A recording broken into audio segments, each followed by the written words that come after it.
ఇవాళ మరి మహబూబ్ నగర్ జిల్లాలో మనం చూస్తూ ఉన్నాం. సింగోటం లాంటి ప్రత్యేకమైన క్షేత్రం కోసం గౌరవనీయులు కేసీఆర్ గారు 17 కోట్ల రూపాయలను మంజూరు చేస్తే మరి ఆ దేవుడికి ఇచ్చిన డబ్బులు కూడా జూపల్లి కృష్ణారావు గారికి కన్నుగుట్టినట్టు అయింది. ఆ డబ్బుల్ని కూడా వారు క్యాన్సిల్ చేయడం అన్నది దౌర్భాగ్యం. ప్రభుత్వం అంటే కొనసాగేటట్టుగా ఉండాలి. పార్టీ మారినా ఒక ప్రభుత్వంలో ఇచ్చినటువంటి పథకాలు ఇంకొక ప్రభుత్వంలో కొనసాగాలి.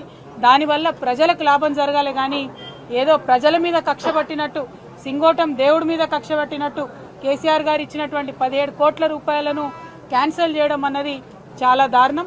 తక్షణమే ఆ క్యాన్సిల్ చేసినటువంటి డబ్బుల్ని రిలీజ్ చేయాలి.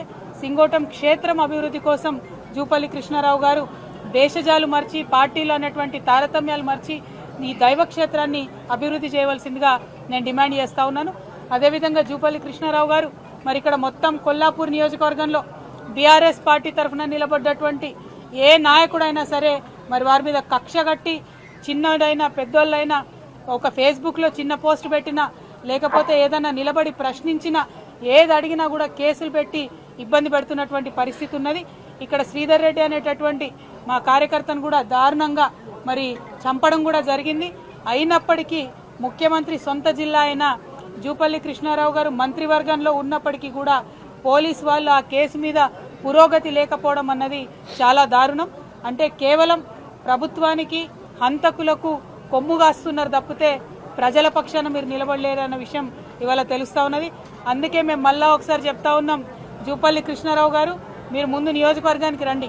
మీరు టూరిజం మంత్రి కాదు, టూరిస్ట్ మంత్రి లెక్క వ్యవహారం చేస్తున్నారు. అప్పుడో ఇప్పుడో వచ్చిపోవడు తప్పితే ఎప్పుడు వస్తలేరు నియోజకవర్గానికి. నియోజకవర్గ అభివృద్ధి కోసం మరి ఇప్పుడు ఇది మంచి పంట సమయం, మామిడి పంట వస్తుంది. అద్భుతమైనటువంటి పంట ఇక్కడ నుంచి కొల్లాపూర్ నుంచి దేశవ్యాప్తంగా మామిడికాయలు కూడా మనం పంపిస్తాం.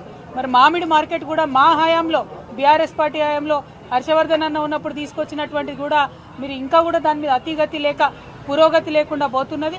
కనీసం మామిడి రైతుల కోసమన్నా ఆలోచన చేయవలసిందిగా జూపల్లి కృష్ణారావు గారు నేను కోరుతా ఉన్నాను.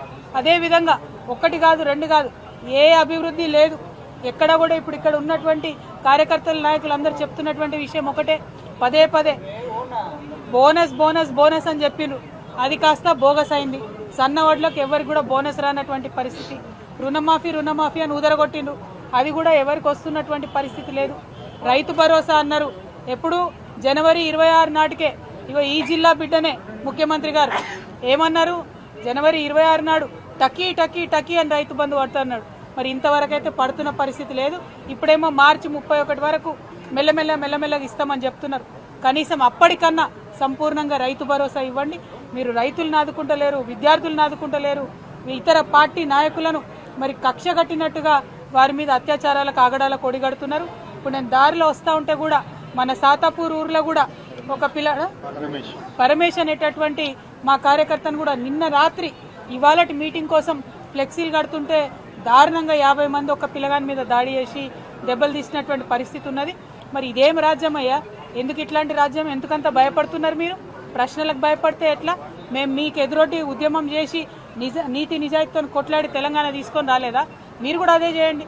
మీరు ప్రభుత్వంలో ఉన్నారు, ప్రజలు మెచ్చే పని చేయండి తప్పితే ప్రతిపక్షాల మీద దాడి చేస్తే మీకేం రాదు.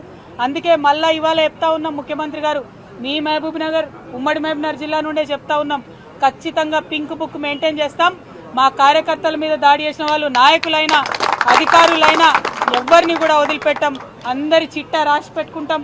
మాకు కూడా టైం వస్తుంది, అప్పుడు మాత్రం ఖచ్చితంగా చెప్తామని చెప్పి మరి అంతవరకు మొక్కవోని ధైర్యంతో హర్షవర్ధన్ రెడ్డి గారి, బీరం హర్షవర్ధన్ రెడ్డి గారి నాయకత్వంలో మొత్తం 50 మంది కూడా ముందుకు సాగాలని చెప్పి కొల్లాపూర్ నియోజకవర్గ బిడ్డలందరినీ, బీఆర్ఎస్ పార్టీ నాయకులందరినీ కూడా కోరుతా ఉన్నాను.